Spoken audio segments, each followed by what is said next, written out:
नमस्कार, बहुत बहुत स्वागत है आपका सुबह की पहली बहस बेरोक टोक में। मैं आपके साथ पूजा राठौर शर्मा। तो बुधवार को नई दिल्ली में हुई जीएसटी काउंसिल की 56वीं बैठक में कई बड़े फैसले लिए गए। वित्त मंत्री निर्मला सीतारमण की अध्यक्षता में हुई इस बैठक में कई प्रस्तावों पर मुहर लगी। वित्त मंत्री ने साफ किया कि अब सिर्फ 2 जीएसटी स्लैब्स रहेंगे, जो कि 5% और 18% रहेगा। मतलब अब जो पहले 22% और 18% का जो जीएसटी स्लैब था, उसे मोदी सरकार ने खत्म कर दिया है और इनमें शामिल अब जो ज्यादातर चीजें थी वो इन 2 टैक्स स्लैब के अंदर ही आ जाएगी। इसके चलते देखिए कई ऐसे सामान हैं जो सस्ते हो जाएंगे। हालांकि जो लग्जरी गुड्स हैं या जो सिन गुड्स हैं, उनके लिए एक अलग स्लैब क्रिएट किया गया है, जो कि 40% का होगा। किसानों से लेकर लेबर तक सभी को ध्यान में रखते हुए ये स्लैब कम करने को मंजूरी दी गई है और बैठक में शामिल सभी राज्यों के देखिए वित्त मंत्रियों ने इस फैसले का समर्थन भी किया। पहले आपको ये बता देते हैं कि जीएसटी के इस नए स्लैब में क्या सस्ता हुआ है और क्या महंगा हुआ है। पहले ये देखिए जो पहले टैक्स स्लैब था 12% और 18% का, इस स्लैब को पूरी तरह से हटा दिया गया है और इस स्लैब्स के अंतर्गत आने वाली आइटम्स को 5% के टैक्स स्लैब में शामिल कर दिया गया है। अब देख रहे हैं आप मक्खन, घी, चीज, पैक्ड नमकीन, भुजिया, जिन पर पहले 12% जीएसटी लगता था, अब उन पर 5% जीएसटी लगेगा। इसके अलावा देखिए टूथब्रश, टूथपेस्ट, साबुन, शेविंग क्रीम, ये 18% जीएसटी के अंतर्गत आते थे, अब इन पर भी 5% का जो है जीएसटी लगेगा। इसके अलावा देखिए जो रोजमर्रा का जो सामान है, इलेक्ट्रॉनिक सामान है, खेती किसानी से जुड़े सामान है, इस पर भी जीएसटी घटा दिया गया है। इनमें क्या क्या सस्ता हुआ देखिए जरा। सिलाई मशीन है, ट्रैक्टर है, 12% पहले लगता था जीएसटी, अब 5% जीएसटी लगेगा। ट्रैक्टर टायर है, इसके अलावा जो मेडिकल से जुड़ी हुई चीजें हैं, ग्लूकोमीटर, थर्मामीटर, चश्मा है, जैव कीटनाशक है, सीमेंट्स हैं, इनमें 18 से लेकर 28% तक का जो है जीएसटी लगता था। अब इन सब पे जो है ये जो जीएसटी है वो कम हो गया है। तो ये तमाम वो चीजें हैं। और अब देखिए जो आप देख रहे हैं, तंबाकू, पान मसाला, कोल्ड ड्रिंक्स, कार्बोनेटेड ड्रिंक्स हैं, शराब है, फास्ट फूड है, ये एक विशेष टैक्स स्लैब इन सब चीजों के लिए जो कि सुपर लग्जरी और सिन प्रोडक्ट्स में आती हैं, इनके लिए एक विशेष टैक्स स्लैब क्रिएट किया गया है, दैट इज 40%, यानी इन पर 40% जीएसटी लगेगा। तो ये तमाम हम आपको दिखा रहे हैं क्या कुछ सस्ता हुआ है, क्या कुछ महंगा हुआ है। अच्छा, अब इस ऐलान के बाद राजनीति जाहिर तौर पर तेज होनी है। अब किस तरह के रिएक्शंस आए हैं, पहले आप वो सुन लीजिए। इस दिवाली में आपकी डबल दिवाली का काम मैं करने वाला हूं। पिछले 8 साल से हमने जीएसटी का बहुत बड़ा रिफॉर्म किया, पूरे देश में टैक्स के बर्डन को कम किया और 8 साल के बाद समय की मांग है कि हम एक बार उसको रिव्यू करें। हम नेक्स्ट जनरेशन जीएसटी रिफॉर्म्स लेकर के आ रहे हैं। ये दिवाली के अंदर आपके लिए तोहफा बन जाएंगे। सामान्य मानवीय की जरूरतों के टैक्स भारी मात्रा में कम कर दिए जाएंगे। बहुत बड़ी सुविधा बढ़ेगी।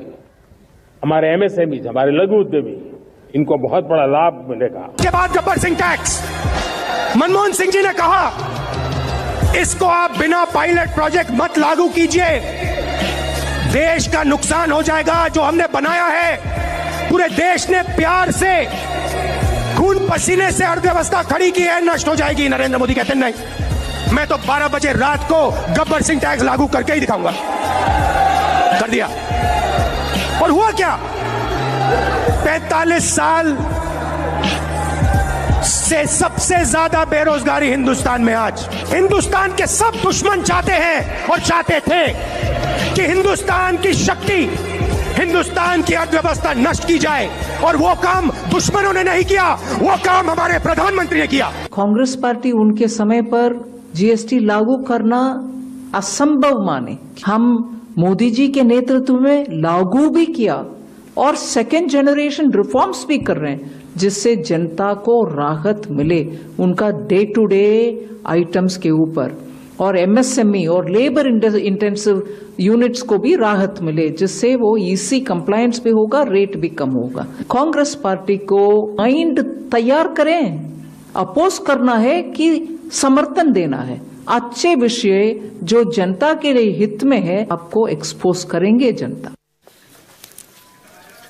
और देखिए, इस बीच हमारे साथ जो तमाम खास मेहमान, राजनीतिक मेहमान भी आज हमारे साथ चर्चा का हिस्सा बन रहे हैं, साथ ही एक्सपर्ट्स भी हमारे साथ जुड़ रहे हैं। और आप देख सकते हैं गोपाल कृष्ण अग्रवाल हमारे साथ जुड़ गए हैं बीजेपी से, नीरज मिश्रा आपको नजर आ रहे हैं कांग्रेस से हमारे साथ, आम आदमी पार्टी से अनमोल पवार हमारे साथ जुड़ गए हैं, प्रदीप कुमार ठाकुर आपको नजर आ रहे हैं, टैक्स एक्सपर्ट आज हमारे साथ बने हुए हैं, और साथ ही दो सहयोगी हैं, कुमार गौरव हमारे साथ दिल्ली से जुड़ गए हैं, और वरिष्ठ सहयोगी संजीव त्रिवेदी मेरे साथ स्टूडियो में मौजूद हैं। संजीव, आपसे शुरुआत कर रही हूं क्योंकि ओवरऑल अगर इसका इंपैक्ट देखें, आरोप प्रत्यारोप, सत्ता पक्ष विपक्ष, हर तरह के जो है रिएक्शंस आ रहे हैं, एक्सपर्ट्स अपनी राय दे रहे हैं, पॉलिटिकल रिएक्शंस अपनी जगह हैं, विपक्ष कह रहा है भाई 8 सालों से तो हम यही कह रहे थे, अब 8 साल बाद इन्हें याद आई है। ये वाकई में कहा जाए कि बहुत देर से ये फैसला लिया गया, और इस वक्त पर क्योंकि टाइमिंग को लेकर यहां सवाल उठ रहे हैं, तो क्या वाकई इसे मास्टर स्ट्रोक मोदी गवर्नमेंट का माना जाएगा? देखिए, ये जो चश्मा मैंने पहन रखा है पूजा, अब इस पर 18% अगर लगता है तो ये कौन सी लॉजिक है? अगर टूथपेस्ट पर या टूथब्रश पर 18% लग रहा है, ये तो कौन सी लॉजिक है? तो जाहिर है कि ये जो नेक्स्ट जनरेशन रिफॉर्म्स हैं, इन्हें तो होना ही था। ये तो राजनीति छोड़ दीजिए, ये तो अपने आप में अर्थव्यवस्था की मांग थे। लेकिन ये जरूर है कि इस वक्त अगर ये फैसले आए हैं तो उसके अपने मायने हैं। फैसले इस वक्त अगर आए हैं तो 2-3 बातें बहुत महत्वपूर्ण हो जाती हैं। पहली तो ये हो जाती है कि आज की तारीख में अमेरिकी टैरिफ की वजह से अर्थव्यवस्था में एक रीबूटिंग, रीसेटिंग की जरूरत है, और उसका इम्पैक्ट हमारे यहाँ कम से कम हमारी अर्थव्यवस्था पर हो तो पॉलिटिकल रिसेशंस की जरूरत है। उसमें से एक बड़ा पॉलिटिकल रिसेशन प्रधानमंत्री ने संभवतः इसको आता हुआ देख लिया था। 27 अगस्त को ये लागू हुआ, उन्होंने 15 अगस्त को लाल किले की प्राचीर से ये कह दिया था कि हम नेक्स्ट जनरेशन रिफॉर्म्स लेकर के जीएसटी का आ रहे हैं। जाहिर है कि जो इम्पैक्ट हुआ है 50% टैरिफ की वजह से, वो पूरी तरह से तो इस कदम से ऑफसेट नहीं होगा। लेकिन अगर मान लीजिए कि जो हमारी घरेलू खपत है, डोमेस्टिक कंजम्पशन है, वो इन फैसलों से थोड़ी बढ़ती है तो जाहिर है यह राहत की बात होगी। क्योंकि इसमें सबसे नोटेबल पॉइंट जो है वो ये है कि हमारी आपकी जो रोजमर्रा की चीजें होती हैं उपयोग की, उसमें सबसे ज्यादा राहत दी गई है, और 99% आइटम्स जो 12% जीएसटी अट्रैक्ट करते थे वो 5% में आ गए हैं। तो ये एक बहुत बढ़िया कदम है, इस तरह हिसाब से देखा जा सकता है। अब दूसरे पक्ष पर आ जाइए, जो आप कह रही हैं कि पॉलिटिक्स डिक्टेट करती है बहुत से डिसीजंस को। पॉलिटिक्स ये कहती थी, विपक्ष ये आरोप लगाते थे कि साहब ये जो जीएसटी है ये तो गब्बर सिंह टैक्स है। राहुल गांधी 2016-17 में ये बात कहा करते थे, और उनका एक ट्वीट है जिसे बार बार अब कोट किया जा रहा है कांग्रेसियों के द्वारा, वो 18 अक्टूबर 2018 का है, जिसमें उन्होंने कहा है कि 18% से कोई भी टैक्स स्लैब ज्यादा नहीं होना चाहिए। तो जाहिर है सरकार ने इस तरह से इंटरप्रेट कर सकते हैं कांग्रेसी की उन्हीं की बात मानी, लेकिन 8 साल बाद मानी है। तो ऐसे में जबकि कोई भी रिफॉर्म्स आते हैं उसका अपना एक मैच्योरिटी का काल होता है, फिर उसकी जरूरतें महसूस की जाती हैं और फिर चेंजेस की जाती हैं। तो सत्ता पक्ष कह सकता है कि आप विपक्ष में हैं तो आप कुछ बोल दे सकते हैं, दरअसल हमें यह देखना पड़ता है। पर तीसरी बात और भी है, और सबसे बड़ी बात यह है कि पेट्रोलियम प्रोडक्ट्स का कहीं भी जिक्र नहीं है, जबकि भारतीय जनता पार्टी का जो अपना मैनिफेस्टो है वो कहता है कि वो इस पक्ष में है। कांग्रेस का मैनिफेस्टो ये बात नहीं कहता है कि वो चाहते हैं कि पेट्रोलियम प्रोडक्ट्स को लाया जाए इस दायरे में जीएसटी के, वो नहीं है। और दूसरी बात ये भी है कि अभी इस वक्त देखिए, वैसे तो कहा जा रहा है कि 2 है, लेकिन 2 स्लैब्स हैं क्या? क्योंकि 4 स्लैब्स तो मैं अभी देख रहा हूं, 0% हैं, 5% हैं, और उसके अलावा 18% हैं और 40% हैं। यानी कि अभी भी 4 स्लैब तो आपके पास है ही, और इसमें अभी भी फर्दर रैशनलाइजेशन की शायद जरूरत है। और दूसरी बात यह है, देखिए कि कुछ चीजों को इस तरह से रखा गया है वो पॉलिटिकल डिमांड में कन्वर्ट करेगी आगे दिनों में। क्योंकि क्या आप 4 मीटर से ज्यादा लंबी जो कार है वो 40% अगर अट्रैक्ट करेगा तो क्या एक सेगमेंट वो ऊपर नहीं जाए? क्या चाहते हैं कि वो उस गाड़ी में ना बैठे? ये जो मिडिल क्लास की जो डिमांड है, अपर मिडिल क्लास होने की जो ख्वाहिश है, जो कि सरकार चाहती है, क्या इन सब चीज़ों पर ध्यान देने की ज़रूरत नहीं है? और सबसे बड़ी जो शिकायत रहेगी हमेशा से, और जनमानस की शिकायत रहेगी देखिए, राजनीति तो हमेशा ये कहेगी कि भी बहुत कुछ इसमें होना बाकी था, वो नहीं हुआ, लेकिन आम आदमी जरूर कहेगा कि मोबाइल और लैपटॉप ये दो ऐसी चीजें हैं जो आज की तारीख में तो हर हाथ में है, खासतौर पर मोबाइल, तो इसको अनटच्ड छोड़ दिया गया है। और शायद यहां एक आम आदमी की हैसियत से मैं ये कहना चाहूंगा इस पर जरूरत थी। कुल मिलाकर ये एक बहुत अच्छा काम हुआ है, इसलिए कि खासतौर पर एमएसएमई को एक मौका मिलेगा। और एमएसएमई आप जानती हैं कि वो खपत को ड्राइव, अगर खपत ड्राइव होता है तो उससे ज्यादा सबसे उसको मौके मिलते हैं। और सबसे बड़ी बात यह है कि पूजा जीडीपी में 60% जो है वो कंट्रीब्यूशन इन्हीं सेक्टर्स की खपत से आता है, जो कि आज 12% से 5% कम कर दी गई हैं। तो ऐसे में लगता यह है कि एक बड़ा ही बढ़िया कदम है, पर पॉलिटिक्स डिक्टेट इसे कर रही है। पहला तो अमेरिकी टैरिफ और दूसरा सामने बिहार के चुनाव, उसके बाद पश्चिम बंगाल के चुनाव, तमिलनाडु के चुनाव। तो जाहिर है कि पॉलिटिकल अपॉर्चून मोमेंट पर बड़े ही मुफीद तरीके से सरकार लेकर के आई है। इसमें राजनीति भी है और अर्थव्यवस्था की जरूरत तो है ही। पूजा, ठीक है। और हमारे साथ कुमार गौरव भी बने हुए हैं। भाई कुमार गौरव, भाई ठीक है, रिफॉर्म्स तो यहाँ मोदी गवर्नमेंट, मोदी सरकार लेकर आ रही है, लेकिन पूरा क्रेडिट जो है यहाँ पर कांग्रेस ले रही है। भाई जो राहुल लगातार कहते आए हैं उन्हीं बातों को मान रही है सरकार। देखिए, जाहिर तौर पे कल जो जीएसटी लागू होने के 8 साल बाद जो बड़ा फैसला कल हुआ है टैक्स रिफॉर्म का, जरूर ये बात है कि लगातार राहुल गांधी इसको गब्बर सिंह टैक्स कहते आ रहे थे। अब इसे सरकार की तरफ से गुड सिंपल टैक्स की कैटेगरी में लाया गया है और देखना होगा कि विपक्ष अब इससे सहमत होता है या नहीं होता है। ठीक है, राहुल गांधी इस बात की डिमांड कर रहे थे, सरकार ने उसे लागू किया है, लेकिन इसे अभी भी, क्योंकि प्रधानमंत्री ने 15 अगस्त को लाल किले की प्राचीर से इसका ऐलान किया था और जाहिर सी बात है अभी इसे कम से कम सरकार के पक्ष से अगर देखा जाए, बीजेपी के पक्ष से अगर देखा जाए, तो इसे मोदी सरकार का मास्टर स्ट्रोक कहा जा रहा है, क्योंकि इसमें आम आदमी को राहत भी है और इंडस्ट्री को बूस्ट भी देने का प्रयास किया गया है इस जीएसटी रिफॉर्म के जरिए। दूसरी बात, अर्थव्यवस्था की मजबूरी भी आप कह सकते हैं कि ग्लोबल अनसर्टेनिटी है अभी, और जो फैसला कल हुआ है उसे कम से कम हर चीज़ को अर्थव्यवस्था से जुड़ा हुआ जो भी फैसला हम लेते हैं उसको बीएसई और सेंसेक्स से माप कर देखते हैं तो ये दोनों आज सुबह ग्रीन्स में खुले हैं, हरे रंग से स्वागत किया है इस रिफॉर्म का। तो जाहिर सी बात है मार्केट ने भी इसे एक्सेप्ट किया है और एक ग्रीन सिग्नल दिया है। रही बात अर्थव्यवस्था की, तो जाहिर सी बात है इससे 48,000 करोड़ के टैक्स के नुकसान की बात है, लेकिन सरकार का मानना है कि बेटर कंप्लायंस से ये आराम से इसे पूरा किया जा सकता है, इसमें कोई कमी नहीं होगी, क्योंकि चीज़ें जब सस्ती होंगी, 5% और 18% के दायरे में आ गई हैं बहुत सारी चीज़ें, जिसमें कि 400 जो आइटम्स हैं रेगुलर यूज की रोज़मर्रा की चीज़ें वो 5% में है, और जो कैंसर और जीवन रक्षक दवाएं हैं उसमें से कई सारी चीज़ों पे कोई जीएसटी टैक्स नहीं, 0% है, टैक्स फ्री है, या किसी पे 5% है। तो जाहिर सी बात है कि एक इकोनॉमिक बूस्ट मिलेगा और जो अमेरिकी टैरिफ की मार है उससे कम से कम जो आकलन है वो अर्थव्यवस्था में 20-30 बेसिस पॉइंट की बढ़ोतरी इससे होगी, जिससे कि अमेरिकी टैरिफ की मार से भी बचा जा सकता है। दूसरी बात जो सवाल है कि विपक्षी जो राज्य हैं, हालांकि तमाम राज्यों ने इसका समर्थन किया, क्योंकि ये एक ऐसा मुद्दा था जिसमें आप पीछे नहीं हट सकते थे, क्योंकि आम आदमी से जुड़ा हुआ मुद्दा था, इंडस्ट्री से जुड़ा हुआ मुद्दा था। सबने इसका स्वागत किया है, सब इसके साथ खड़े हुए, लेकिन इस फ्री बीज के जमाने में राज्यों को जो आर्थिक घाटा होगा उस पर सवाल कुछ राज्यों ने उठाया था। उसको लेकर सरकार ने साफ साफ कहा है कि ये डिमांड बढ़ाने के लिए किया गया है। सीधी सी बात है, चूंकि पिछले कुछ सालों में ये देखा गया है कि इनकम ग्रोथ जो है जिस स्पीड से बढ़ना चाहिए उतना नहीं बढ़ा है, और ऐसे में अगर चीजें अब सस्ती नहीं होंगी तो आम आदमी मार्केट में पैसा खर्च करना कम करेगा। 22 तारीख तय किया गया है, नवरात्र का पहला दिन होगा। एक तरह से भाजपा के नजरिए से अगर सोचें तो दिवाली और दशहरे का गिफ्ट भी है आम जनता के लिए। तो जाहिर सी बात है कि ये जो प्रयास है वो अर्थव्यवस्था से आम आदमी को जोड़ने के लिए, जो अभी खर्च करने से बच रहा था वो मार्केट में अगर ज्यादा खर्च करेगा तो जीएसटी कलेक्शन भी ज्यादा होगा, और जो सिन प्रोडक्ट्स है जिनका 40% के आसपास, तंबाकू प्रोडक्ट्स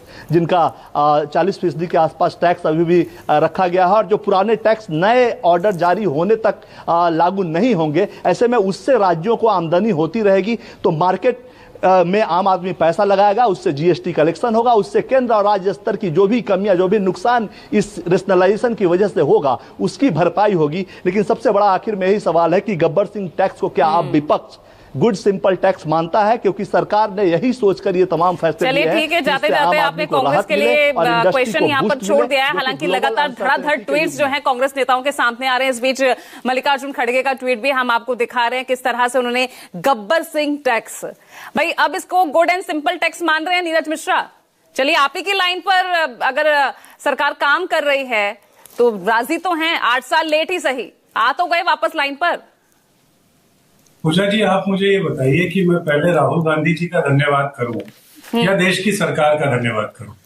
आप जिसका धन्यवाद करवाना चाहेंगी मैं पहले कर दूंगा, क्योंकि देश की जनता के लिए अगर कोई सुखद फैसला हुआ है, भले वो दबाव हमारा ही था, और आज 8 साल के बाद सही भस्मासुर वाली नींद से जागे, तो सरकार को इस बात का साधुवाद और धन्यवाद तो है।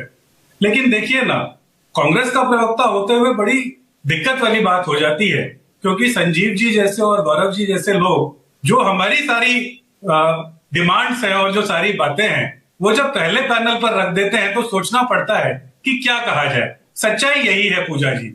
आज एक तो सबसे बड़ी बात क्या है, गोपाल जी भी क्योंकि पैनल पर है, देश की जनता को इस बात से भी अवगत कराइए, क्योंकि एक लूपहोल इस पूरे सिस्टम में दिख रहा है कि ये जो सेस हुआ करता था, क्या वो सेस आज भी एग्जिस्ट करेगा?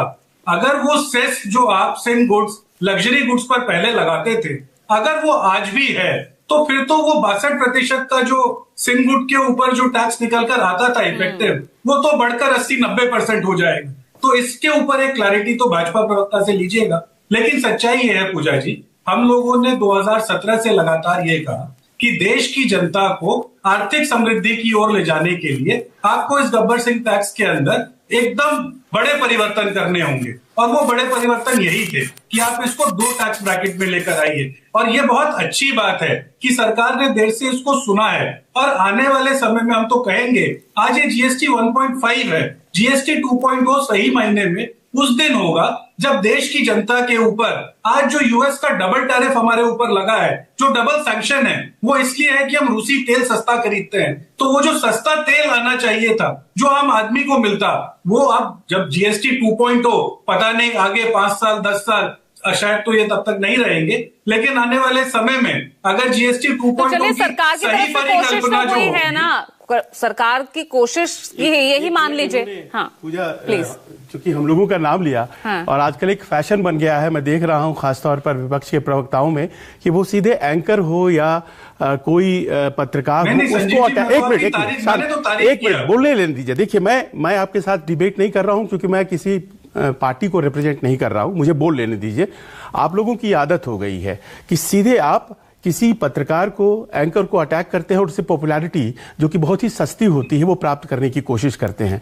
मैं दोनों चीज़ों को कह रहा हूं, उसे आप सुनने के लिए तैयार नहीं हैं, लेकिन अगर आप तैयार नहीं हैं तो यह आपकी प्राथमिकता है। आप इस पैनल पे आज ये कह सकते हैं क्या कि कांग्रेस क्या तैयार है जितने पेट्रोलियम प्रोडक्ट्स हैं उनको जीएसटी के दायरे में लाया जाए? कल क्या विरोध नहीं कर रहे थे कर्नाटक के लोग जब ये मीटिंग हो रही थी इस नए टैक्स रिजीम का? आज आप पीठ थपथपा रहे हैं अपना, लेकिन क्या कांग्रेस के रिप्रेजेंटेटिव जो बैठे हुए थे वो विरोध नहीं कर रहे थे? आपकी पार्टी की सरकार है, जेएमएम के साथ चला रही है, क्या वो इस नए रिजीम का विरोध नहीं कर रही थी? आप सीधे हमले करने के पहले ये जो स्टाइल अपना लिया गया है, इन सब चीजों पर भी सोचा कीजिए प्लीज। जवाब दीजिए। एक्चुअली क्या है ना संजीव, मैं तो रोज इस तरह के सवालों का सामना करती हूँ, इसलिए मैंने छोड़ दिया है इन पर इनको, क्योंकि और ज्यादा जो है टाइम टेकन ये हो जाता है। सुनिए ना, मैंने तो संजीव जी की तारीफ इसलिए की थी कि इन्होंने जो जनता के मुद्दे थे ना वो पहले ही कह दिए, जो हम विपक्ष में रहते हुए हम पहले कहते, पर मुझे लगता है शायद सुनने में या मेरे समझाने में गलती रही होगी। लेकिन बात ये तो सच है कि हम लोगों ने उस जीएसटी काउंसिल की मीटिंग में इस बात के ऊपर तो स्पेशल एम्फेसिस दिया कि जो प्रदेश की सरकारें हैं, जहां प्रोडक्शन आज होता है, झारखंड के अंदर अगर कोयला निकलता है और उसको पूरे देश की जनता इस्तेमाल करती है और उस पर जीएसटी बनता है, तो केंद्र जो उस जीएसटी को रोक कर बैठा है उसके ऊपर तो सवाल होगा ही। आज कर्नाटक के अंदर पिछले 8 साल से जो जीएसटी रुका हुआ है, उस जीएसटी के बारे में कोई बात नहीं करता। हिमाचल के अंदर जीएसटी नहीं मिलता। जहां जहां विपक्ष की सरकारें हैं, जहां केंद्र की जिम्मेदारी है कि वो जो जीएसटी इनपुट उनको मिल रहा है उसका आउटपुट आप नीचे तो देंगे, वो कैस्केडिंग इफेक्ट तभी तो आएगा। और ये जो सरकारी खजाने को, हमारी सरकारों को अगर नुकसान हो रहा है, जो विपक्ष की सरकारें हैं तो ये भी तो केंद्र की जिम्मेदारी है। और मैंने तो शुरुआत ही पूजा इसी से की थी कि मैं तो तारीफ करने के लिए तैयार हूं, और मैं तो कह रहा हूं कि आज देश की जनता को अगर रिलीफ मिला है तो ये तो साधुवाद की बात है। लेकिन क्या इन सारे मुद्दों के बीच में अगर प्रदेश की सरकारों को कोई नुकसान हो रहा है तो क्या उसके बारे में बात भरपाई के लिए भी तो वादा किया गया है ना निर्मला सीतारमण की तरफ से, आप वो क्यों भूल जाते हैं? यहाँ पर गोपाल कृष्ण अग्रवाल, देखिए सवाल पूजा जी जवाब ले लीजिए ना, खाली एक लाइन में खत्म कर देते हैं। देखिए ना, 11 साल हो गए हैं इस सरकार को, ये कल आई हुई सरकार नहीं है। और 11 साल में जिस तरीके का चाल और चरित्र रहा है विपक्ष की सरकारों के साथ, आपको लगता है क्या कि सीतारमण जी ने जो बात कही है, क्या उस बात को हम लोग फेस वैल्यू पर लें, या उनका जो पुराना आचरण रहा है उस पर लें? भेदभाव खत्म होगा या नहीं होगा? गोपाल कृष्ण अग्रवाल, ये विपक्षी शासित राज्यों की जो तमाम मांगे रही हैं, भाई राजस्व का अगर नुकसान हो रहा है तो उसकी भरपाई तो केंद्र ही करेगा ना, ये तो बहुत ही मौजूद सवाल है। लेकिन इसके अलावा भाई सवाल उठ रहे हैं कि आखिर दबाव ऐसा क्या रहा? पिछले 8 सालों में तो आपको नहीं समझ में आया, गड़बड़ी चल रही थी। देखिए, ये 56वां रिफॉर्म के लिए जीएसटी का मीटिंग था, तो ऐसा नहीं है। 56वें रिफॉर्म्स का मतलब है पिछले 2016 से जब जीएसटी लागू हुआ तब से कंटिन्यूअसली सरकार जनता की बात और इंडस्ट्री की, एमएसएमई की, किसानों की, गरीब तबके की, सबकी बातें सुन के उसको रिफॉर्म कर रही है। लेकिन वित्त मंत्री जी ने स्पष्ट कहा था कि यह फेडरल स्ट्रक्चर है जिसमें जीएसटी, इनडायरेक्ट टैक्स, स्टेट और सेंटर दोनों का कंबाइंड डिसीजन से होता है, तो ऑन बोर्ड लेना पड़ता है। और कल उन्होंने धन्यवाद भी दिया अपोजिशन का। लेकिन मैं ये कहना चाहता हूं, जो कांग्रेस कहते हैं कि राहुल गांधी ने एक भाषण में कहा था कि जीएसटी कम होना चाहिए, इसलिए आज 8 साल बाद जीएसटी उनके दबाव में कम कर दिया, तो यह एक तरह की हास्यास्पद बात है। कांग्रेस पीछे यूपीए जीएसटी कब से लाना चाहती थी, लेकिन स्टेट गवर्नमेंट्स इनके ऊपर केंद्र सरकार की स्थिति पे उस समय की और उनके शब्दों पे विश्वास नहीं कर रही थी कि ये कंपेंसेशन देंगे। ये अरुण जेटली जी, प्रधानमंत्री मोदी जी का महत्वपूर्ण वक्तव्य था, जिसको एक्सेप्ट करके 2016 में अपोजिशन ने इस बात को एक्सेप्ट किया कि जो रेवेन्यू लॉस होगा इंक्रीमेंटल 14% हर साल का, उनका वो सरकार कंपेंसेट करेगी, और हमारी सरकार स्टेट्स को कंपेंसेट कर रही है। और कल भी वित्त मंत्री जी ने स्पष्ट कहा कि अगर ये जो सेस है वो तब तक लागू होगा जब तक पिछला अगर जो प्रॉमिस किया हुआ जो एक्सेस लॉस है स्टेट्स का वो पूरा किया जाएगा। अब मैं कांग्रेस से एक बात कहना चाहता हूं, वो पहले स्पष्ट कर दे, क्या ये गरीबों के हित का ये जो जीएसटी में रिडक्शन है? नहीं, पहले आप स्पष्ट कीजिए ना जयराम। यहाँ पर पी चिदम्बरम, उन्होंने भी कई सवाल किए, भाई सरकार को आखिर ये बदलाव करने के लिए प्रेरित किसने किया? धीमी आर्थिक वृद्धि दर ने, बढ़ता हुआ घरेलू कर्ज ने, बिहार के चुनाव ने, ट्रंप या उनके टैरिफ ने? अरे देखिए, अगर अभी पिछले सप्ताह ही जीएसटी की दर आई थी फर्स्ट क्वार्टर की 25-26 की, कुमार गौरव जी आप इसको देखो, उसमें आया है 7.8% का जीडीपी ग्रोथ रेट है, हाईएस्ट है वर्ल्ड में। सभी लोगों का एक एक्सपेक्टेशन था कि भारत की जीडीपी ग्रोथ रेट जो फास्टेस्ट तो है लेकिन 6.5 और 7 के अंदर रहेगी, उसको सबको क्रॉस करके 7.8% की जीडीपी ग्रोथ रेट है। तो ये मैक्रो इकोनॉमिक पैरामीटर जो जयराम रमेश पता नहीं व्हाट्सएप यूनिवर्सिटी से कहां से पढ़ के आते हैं या झूठ की यूनिवर्सिटी से पढ़ते आए, हमारे पास फिस्कल डेफिसिट कंट्रोल में, हमारा इन्फ्लेशन कंट्रोल में, हमारा फॉरेन एक्सचेंज रिजर्व कंट्रोल बहुत बढ़ा हुआ है, हमारा जीडीपी ग्रोथ रेट वर्ल्ड से हाईएस्ट ही नहीं बहुत बड़ा तरीके से और 8% से ज्यादा इसके माध्यम से होगा। प्रधानमंत्री जी ने 15 अगस्त को कहा था कि हमारी मैक्रो इकोनॉमिक पैरामीटर्स बहुत मजबूत हैं, आर्थिक रूप से हम विश्व में एक मजबूत राष्ट्र की तरफ उभर के आ गए। तो पेट्रोल डीजल को जीएसटी इससे इन रिफॉर्म्स के अंडर क्यों नहीं लिया गया? पेट्रोलियम प्रोडक्ट्स से तो आपका चुनावी वादा रहा है भाई।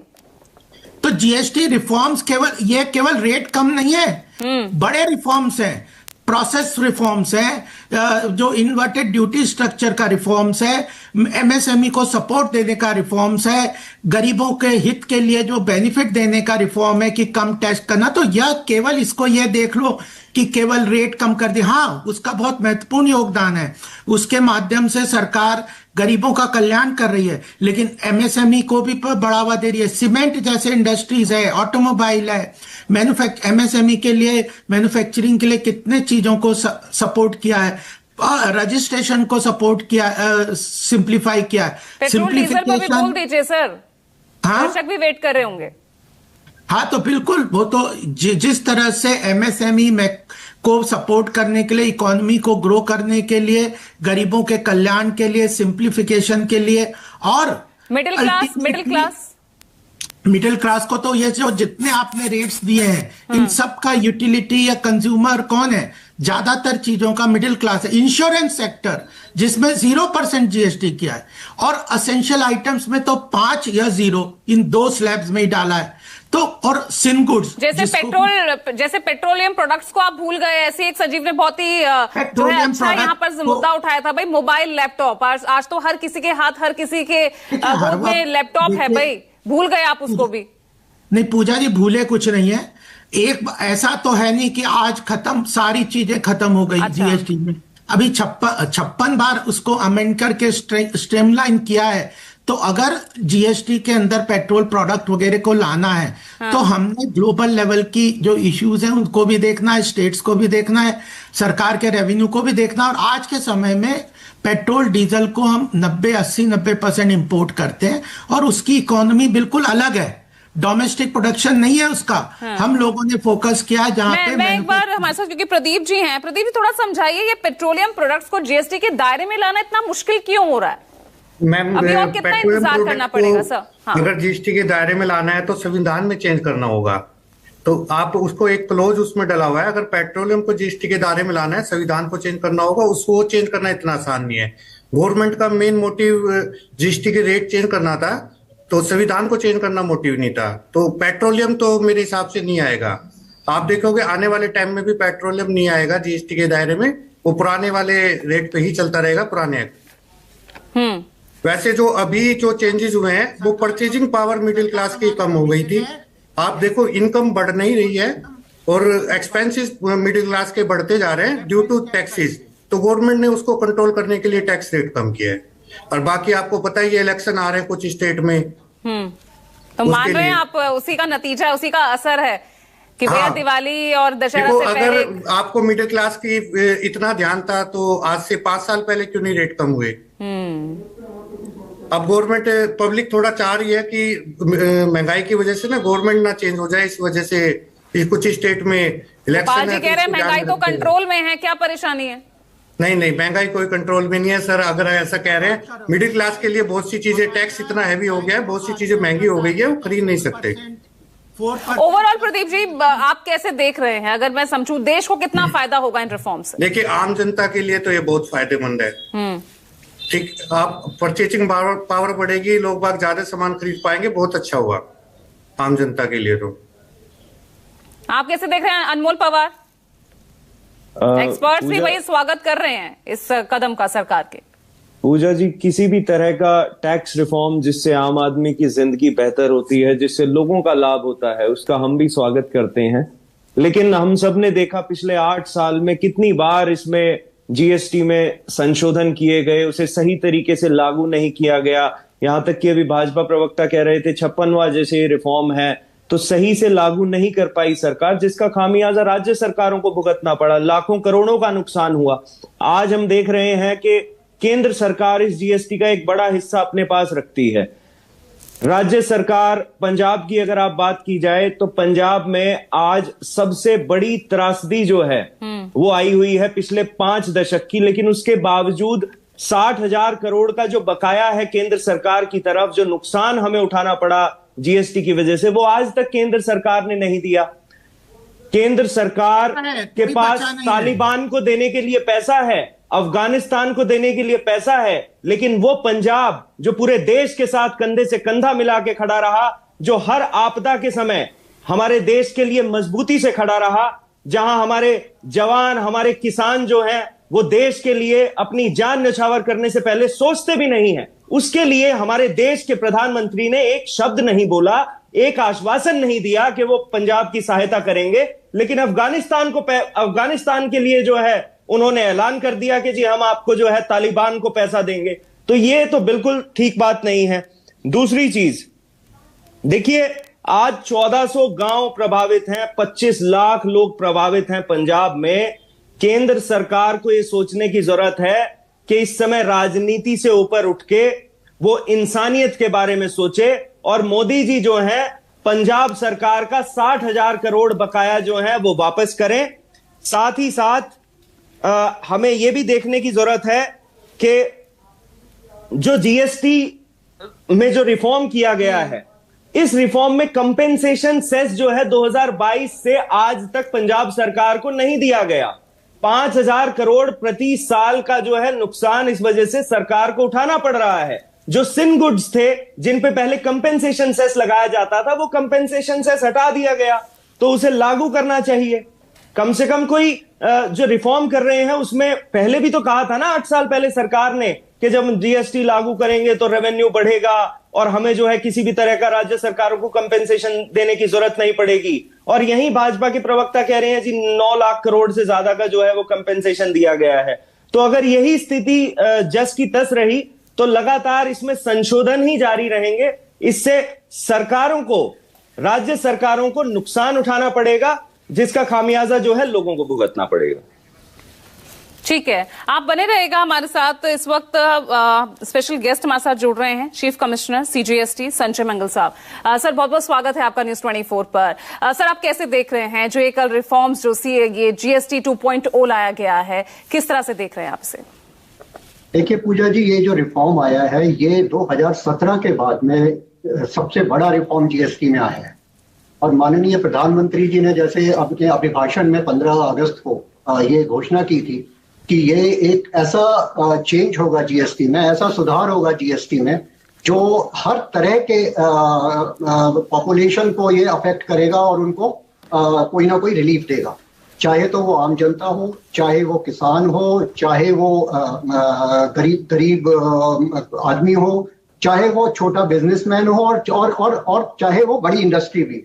सबके लिए इसमें कुछ ना कुछ रिलीफ आया है, और ना केवल रेट रैशनलाइजेशन की फॉर्म में, जिससे कि बहुत ज्यादा अब रेट्स जो है पहले 4 रेट्स थे वो अब कम होके 2 रेट्स हो गए हैं, बल्कि इसके अलावा एक स्टेबिलिटी और एक ट्रांसपेरेंसी आई है। इससे जो लोगों को ये बिल्कुल क्लियर हो जाएगा कि किस रेट में उनका गुड्स को लगना है। तो डिस्प्यूट्स जो तरह तरह के हो रहे थे क्लासिफिकेशन से रिलेटेड, वो सब डिस्प्यूट खत्म हो गए। इसके अतिरिक्त प्लीज कंटिन्यू सर। या इसके अतिरिक्त जो इंडस्ट्री के लिए करा गया है, छोटे इंडस्ट्रीज के लिए करा गया है, रजिस्ट्रेशन का एक बहुत बड़ा इशू था जिससे लोगों को काफी दिक्कतें आ रही थी। तो उसको सॉल्व करने के लिए सरकार ने एक ऐसी स्कीम अनाउंस करी है, जीएसटी काउंसिल ने एक ऐसी स्कीम अनाउंस करी है जिसके अंतर्गत ऐसे जो छोटे छोटे व्यापारी हैं जिनको केवल 2.5 लाख तक पर मंथ क्रेडिट पास करना है, या जो लो रिस्की व्यापारी हैं, उनको ऑटोमेटिकली सिस्टम से 3 दिन में रजिस्ट्रेशन मिल जाएगा, जो कि एक बहुत बड़ी सुविधा होगी इन सब व्यापारियों के लिए। और इसमें तकरीबन 96% जो एप्लीकेशन आती है जीएसटी रजिस्ट्रेशन की, वो इसमें कवर हो जाएंगी। तो मान के चलिए कि इतने लोगों को एक बहुत बड़ी सुविधा मिलने वाली है जीएसटी रजिस्ट्रेशन में, और कंप्लायंस बर्डन उनका कम होने वाला है। ठीक है। सिमिलरली रिफंड के लिए जो एक रिफंड लोग लेते थे, उसमें भी एक बहुत बड़ा सुधार किया गया है, और ये अनाउंसमेंट की गई है कि अब 7 दिन के अंदर 90% अमाउंट प्रोविजनल रिफंड के फॉर्म में दिया जाएगा। ये उन व्यापारियों को दिया जाएगा कि जो एक एक्सपोर्ट के लिए अगर रिफंड मांग रहे हैं या इन्वर्टेड सप्लाई के लिए मांग रहे हैं। तो ये सुविधा होने से इंडस्ट्री के पास में जो वर्किंग कैपिटल का एक दिक्कत आ रही थी, उस दिक्कत के लिए उनको एक कैश फ्लो मिलेगा, और उसको वो अपने प्रोग्रेस में, अपनी इंडस्ट्री का टर्नओवर बढ़ाने में बड़ी आराम से यूज कर सकते हैं, और इंडस्ट्री ग्रोथ में ये बहुत बड़ा एक कदम। ठीक है सर, क्योंकि यहाँ पर अभी हमारे साथ जो है राजनीतिक दलों के तमाम जो प्रवक्ता मौजूद थे, राजस्व को नुकसान, जो राज्यों को राजस्व का नुकसान होगा, जो सिन गुड्स को जिस तरह से 40% जीएसटी टैक्स स्लैब में लेकर आया गया है, कंपेंसेशन सेस को खत्म करने के बाद जो नुकसान का आकलन वो कर रहे हैं, उसको लेकर आप क्या कहेंगे सर? देखिए, ये कल माननीय वित्त मंत्री जी ने भी और राजस्व सचिव ने भी, दोनों ने अपने अपने जब प्रेस कॉन्फ्रेंस हो रही थी तो इसके बारे में क्लैरिटी दी है कि हम इसको इस तरह से मान के चलें कि ये एक राजस्व लॉस नहीं है, ये रेवेन्यू लॉस की फॉर्म में ना लें इसको लें हम रेवेन्यू इम्प्लीकेशन। और रेवेन्यू इम्प्लीकेशन का मतलब ये है कि जो 2023-24 में जितना कंजम्पशन था उसके बेस पे उन्होंने ये एक रेवेन्यू इम्प्लीकेशन निकाला कि इसका नेट रेवेन्यू इम्प्लीकेशन तकरीबन 48,000 करोड़ होगा, जो भी ये अनाउंसमेंट की गई है रेट के बारे में। और साथ में क्योंकि इतने आइटम्स के ऊपर रेट कम हुआ है और उससे लोगों का इन आइटम्स की डिमांड बढ़ेगी, आईएनसी आएगी और उससे ना केवल जीडीपी ग्रोथ होगी बल्कि ultimately after a short time, 2-3 महीनों के बाद, हो सकता है कि 2-3 महीने के लिए थोड़ा सा इंपैक्ट पड़े, पर उसके बाद में रेवेन्यू की ग्रोथ जो कंजम्पशन लेके आएगा, जो कंजम्पशन इंक्रीज होगी वो जो लेके आएगा, उससे कोई भी रेवेन्यू का लॉस नहीं होगा। और इसी कारण से उस कल की काउंसिल मीटिंग में सभी स्टेट्स के जो माननीय मंत्री थे, वित्त मंत्री थे और माननीय चीफ मिनिस्टर्स थे, सबने इसको एक्सेप्ट किया है और बिल्कुल कंसेंसस से कल ये डिसीजन लिया है जीएसटी काउंसिल ने, जो ये खुद बताता है कि स्टेट्स भी मानते हैं कि इस जो रिफॉर्म हो रहा है उससे अल्टीमेटली राजस्व की वृद्धि ही होगी।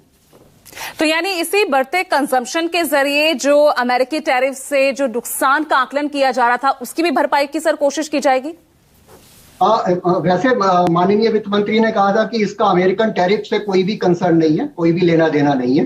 पर अगर आप देखें कि जो इंडस्ट्री के लिए कदम उठाए गए हैं उससे जब डिमांड कंजम्पशन बढ़ेगा तो इंडस्ट्री के प्रोडक्ट्स की डिमांड बढ़ेगी और उनको अपने आप ही इससे अगर कोई लॉस उनको एक्सपोर्ट का हो रहा है तो वो डोमेस्टिक डिमांड से ही पूरा हो जाएगा। और इस एक तरह से आप ये कहें, चाहे ये इसके मामले में हमने कोशिश ना करी हो कि ये जितने भी सुधार हैं उनको हम रिलेट कर रहे हैं अमेरिकन टैरिफ से, पर अल्टीमेट इम्पैक्ट यही आएगा कि अमेरिकन टैरिफ के कारण अगर कोई इम्पैक्ट होना होगा वो डोमेस्टिक डिमांड में जो बूस्ट आएगा, जो ग्रोथ आएगी, वो उससे भरपाई करे। ठीक है, बट सर लग रहा है आपको कि 8 साल बहुत लंबा इंतजार किया इन रिफॉर्म्स का?